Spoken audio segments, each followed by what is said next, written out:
Shalom, family. Hope everybody been doing well. I know it's been a minute, but I had to come back and do.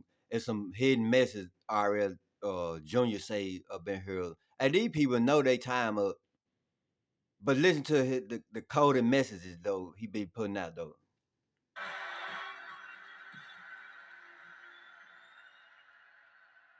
Charlie's overarching passion was his Christianity and his devotion to his God.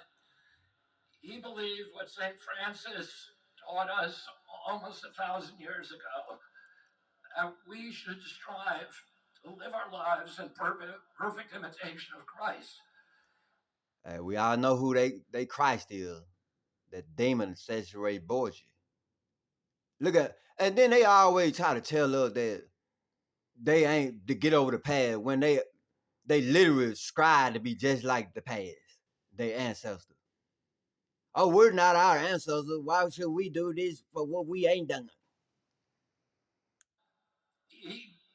That we should turn every day and every moment and every interaction into a prayer.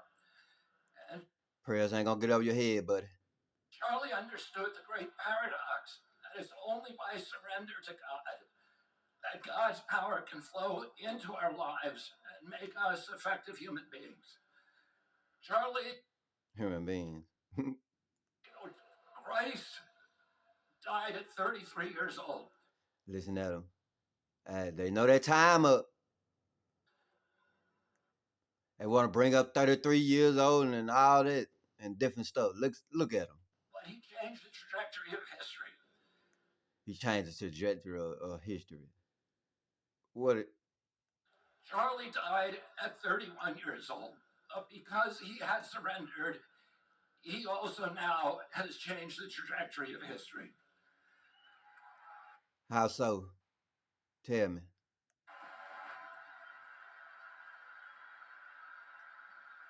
Charlie's other passion was free speech. He understood that He wanted to be able to spill his racism and nothing happened to him.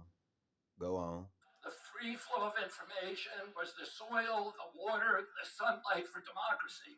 Yep, during the time we was in slavery, our ancestors was in slavery. We still in mind slavery now. But doing it when what some of us is, the one that still out here voting shit. During the time y'all had our ancestors in captivity, man, y'all could say anything to us. You want that back, don't you? Now you get your face slapped around. You say anything today to the right one. He understood democracy's great advantage was that our policies were formed by ideas that had triumphed. Yeah, we know y'all songs, 83. Come on out with it. You old fart. I bet that whole soup smell like a fart. In a marketplace of debate and conversation. He thought that conversation was the only way to heal our country. And this was important, particularly important during a technological No, ain't no healing for America. Your racism, Charlie was doing the very thing that destroyed America. Dumbass.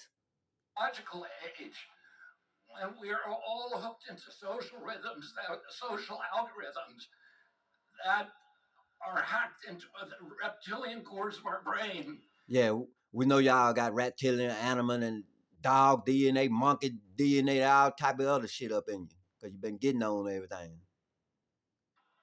And amplify our impulses for tribalism and for division.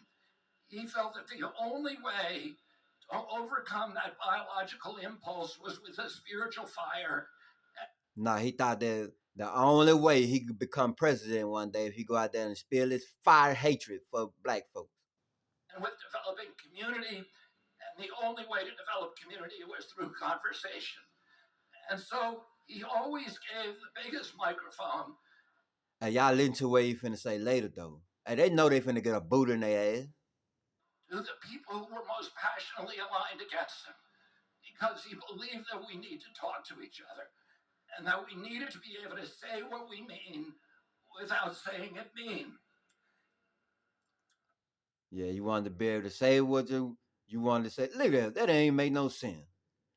We wanted to be able to say what we say without saying it being. A few years ago, my brother David died, and I asked my mother, does the hole that they leave in you when they die, does it ever get any smaller? And she said to me, it never gets any smaller. But our job is to grow ourselves bigger around the hole. Therefore, you go out, when something happened to your punk ass, you go out murdering our people to make yourself feel better, don't you? So the hole gets smaller. That's the only way you can make your hole smaller, going out murdering us. And we do that by taking the best Yeah, by taking us out. qualities, the best, most admirable character traits. Through it be signed piece of shit on the paper or by your cops. Of the person that died, and integrate them with restraint, with discipline, with practice into our own character. And in doing that, we make ourselves larger and the whole gets proportionally smaller. But we also give a kind of immortality to the person who left us because their work continues through us. Again, they work continue through their ancestors. See, he telling you in plain sight that they are their damn wicked ancestors. So every time they sit here and tell us, well, this ain't the path, hey, you tell them they're their ancestors. And they praise their ancestors. A couple of days ago, my niece or my granddaughter left for college in Europe. Her mother noticed that she packed a Bible. When her mother asked her why she made that choice, she said, I want to live more like Charlie. And it's Yep, and she gonna end up like Charlie with some judgment.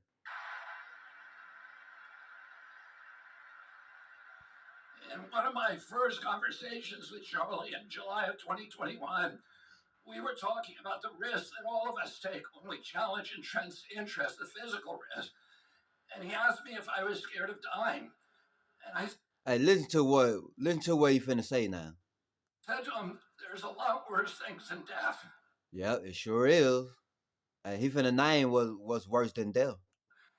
And one of something they don't want to go through. Those things is if we lost our constitutional rights in this Oh, you finna lose that shit. country, and that our children were raised as slaves. Yep, they're gonna be raised as slaves. Your kids, your grandkids. Yep. He admitting it, y'all. They know what coming. And yeah, he know what coming. Look at him, scary ass. I said to Charlie, I said, sometimes the best consolation we can hope for is that we get to die with our boots on. We know y'all gonna try to fight the Most High when they return. Listen to him, y'all. This is exactly what he's saying. Hey, these folks sit out here and tell you shit right in your face. You just got to use discernment. Well, Charlie died with his boots on. He sure did. He died with his boots on. And he died to make sure that we didn't have to undergo those fates that are worse than death. Oh, let's remember. Oh, you trying to say Charlie Kirk stop judgment? Hey, y'all listen to that though. Let me skip back just a sec. Is that we get to die with our boots on. Well, Charlie died with his boots on. And he died to make sure that we didn't have to. Oh, you still going through captivity, buddy. And all of the above. Charlie didn't save you from nothing. Did he just try to attempt to say that? No, buddy. You ain't speaking nothing into existence. Undergo those fates that are worse than death. Oh, let's remember Charlie. Oh, you gonna get all of that captivity, all 1,000 plus, just for the head of. He was for those of us who were friends with Charlie, we don't need any more evidence of the love of God, because the evidence, the friendship, is the best evidence that God loves us all. Thank you, and God bless you. I don't go into captivity. them spaceships up there, y'all. We had to shut the government down. You know what I'm saying? Because we don't want the people to see what's coming. I don't want to go into no captivity. You know, I'm going to die with my boots on. Yeah, a lot of you going to die with your boots on, partner. That's already been written. That's all, family. So these people know. They know. It's time for us to start listening to the bullshit. Some of us, you know what I'm saying, ain't no help for them. That's been written too. It just ain't gonna be no help for some dumbasses. And that's his family. Shalom.